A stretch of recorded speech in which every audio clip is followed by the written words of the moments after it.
हर हर महादेव। स्वागत है आप सबका द लॉ कॉर्नर में, जहां कानून की बातें होती हैं सिंपल और यादगार तरीकों से। भारतीय न्याय संहिता 2023 BNS section 5 commutation of sentence.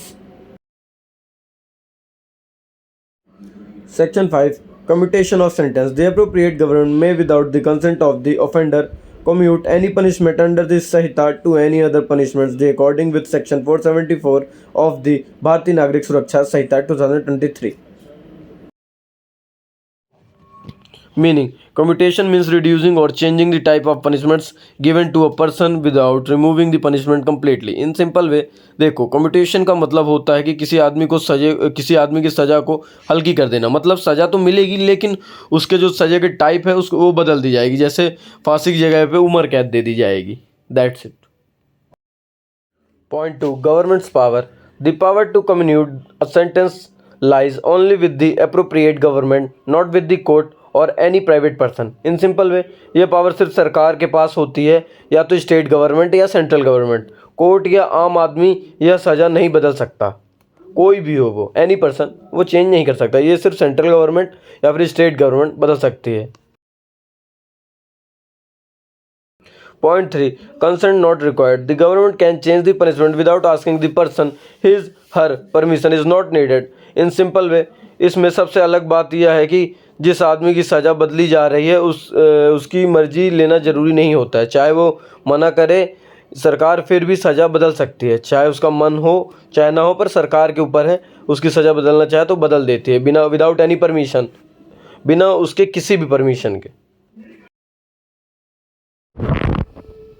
Point 4. Death sentence can be commuted. If someone is given a death sentence, the government can change it to life imprisonment. उसका नॉर्मल हिंदी यह है कि अगर किसी को फांसी की सज़ा मिली हो तो सरकार उसे उम्र भर की जेल में बदल सकती है। मतलब ज़िंदगी रहेगी, लेकिन ज़िंदगी जब तक रहेगी जेल में कटेगी। जब मर जाएगा वो बात अलग है, नहीं जब तक जीवन है, जब तक जिंदा है तब तक जेल में रहेगा। इसका मतलब यही है। Point 5. Life imprisonment can be reduced. Life imprisonment can be changed into a fixed number of years like 14, 10 और even less. In simple way, उम्र कैद को मतलब होता है कि पूरी ज़िंदगी जेल में, लेकिन सरकार चाहे तो बोल के बस 10 साल या 14 साल जेल काफ़ी है और आदमी को बाकी ज़िंदगी के लिए छोड़ सकती है। अगर कोर्ट को लगता है तो वह उनकी उम्र कैद से मुक्त करके 14 या 10 साल या उससे कम सज़ा कर सकते हैं, अगर कोर्ट को यही लगता है तो। Point 6. Regress to simple imprisonment. A personal sentence the regress imprisonment with hard labor and can be given simple imprisonment no hard labor.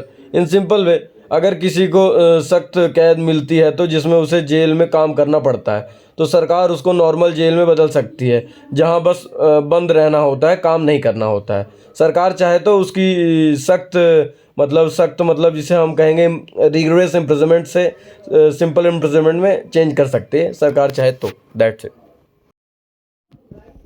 Point 7. Fine or other sentences can also be changed. Punishments like fines or other lesser punishments can also be altered or reduced by the government. In normal way, in simple way यही कहेंगे कि अगर किसी को fine, जिसे हम जुर्माना कहते हैं, या कोई छोटी और सज़ा मिलती हो तो सरकार उसको भी कम कर सकती है या बदल सकती है। जैसे जुर्माना माफ़ करना या कम करना, अगर सरकार चाहे तो जुर्माना नहीं भी लेगी और लेना होगा तो कम करके लेगी, या फिर छोटी मोटी और भी सज़ा है तो उसको भी रिड्यूस कर सकती है। ये सिर्फ अल्टर्ड रहता है, रिड्यूस बाय द गवर्नमेंट ही होता है, बाकी और कोई नहीं कर सकता। Section 5 commutation of sentence. इसकी समरी यही कहती है कि सरकार के पास पावर है कि वो किसी की भी सज़ा माफ़ कर सकती है या कम कर सकती है। जैसे छोटी मोटी सज़ा हुई चालान वालान की तो माफ़ भी कर सकती है या कम कर देगी, या फिर अगर उसको कोई फांसी की सज़ा मिल रही है तो उसको फांसी की सज़ा ना करके उम्र कैद कर दे, या फिर अगर फ़ाइन है तो फ़ाइन माफ़ कर दे, या फ़ाइन लगाए भी तो कम लगाए। ये सरकार के ऊपर हो। सेक्शन 5 यही कहता है। Thank you for watching this video. Please share, like, subscribe and comment.